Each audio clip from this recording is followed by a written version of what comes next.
Welcome to Geography Nuts and the Canadian Landscape series.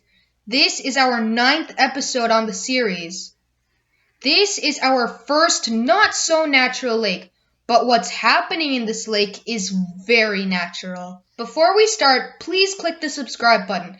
It will help us motivate to make more videos like these. Thank you for your consideration. Let's dive in.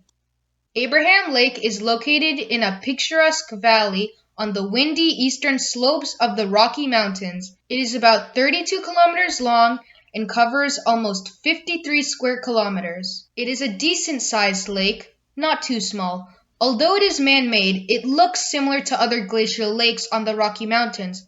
Lakes in the area have a unique kind of milky blue color. When it rains or snow melts, they carry down fine silt from nearby Rocky Mountains and get deposited in the lake and give the blue color to these lakes.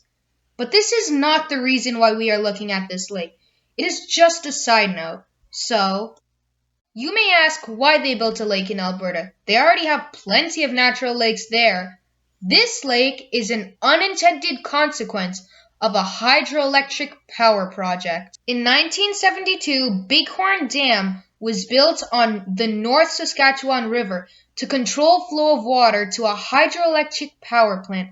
During construction, they flooded the Kootenay Plains and made it a reservoir, and it is the Abraham Lake. They had no idea it will become a talk of the town a few years later. Now the lake attracts outdoor enthusiasts and photographers, not because of its size or history, because a certain phenomenon that takes place in this lake that they can see in winter. Can you see the white bubbles trapped inside the ice surface? Don't they look amazing? This is the attraction that draws people to the lake in winter. When I saw this for the first time, I was at awe. So many bubbles coming out of this lake. To understand this phenomenon, we need to understand an organic process. When organic materials like dead plants or animals sink to the bottom of the lake, it decomposes and releases methane gas.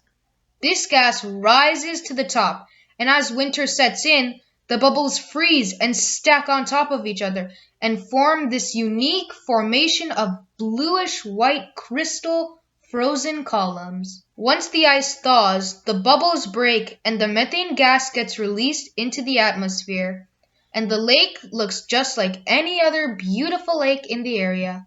Essentially, bacteria eats the dead plants and poops out methane gas. Since the lake's surface freezes first, the gas can't leave the lake, so it gets trapped inside the lake. You may ask why this phenomenon only takes place in Abraham Lake. It is normal for organic matter to decompose on lake floor. This is how nature works. You would be right. The difference is that Abraham Lake was built on an area where it already had vegetation. When they flooded the area, all the plant matters in the area died, and they are slowly decomposing over the years. So more organic matter, more decomposition, more methane gas, more bubbles get produced, and more gas bubbles get trapped. Methane is a greenhouse gas. It is 25 times more potent than carbon dioxide when released into the atmosphere. The release of greenhouse gases like methane can lead to global warming and worsen the effects of climate change on the planet. Yes, it is hard to imagine the fact that these beautiful formations are caused by a dangerous, explosive, flammable gas. If you can take a drive to Lake Abraham, it takes about 2 hours from Banff National Park. To see the bubbles in its full glory, it has to be snow-free, sunny winter day. Just be careful to make sure the surface is frozen well. The last thing you need is to fall into an icy cold lake. If you go, let us know how was your trip. If you have already been there, let us know what to expect and how better to prepare for the trip. Thank you for watching. See you next week with another uniquely Canadian landscape.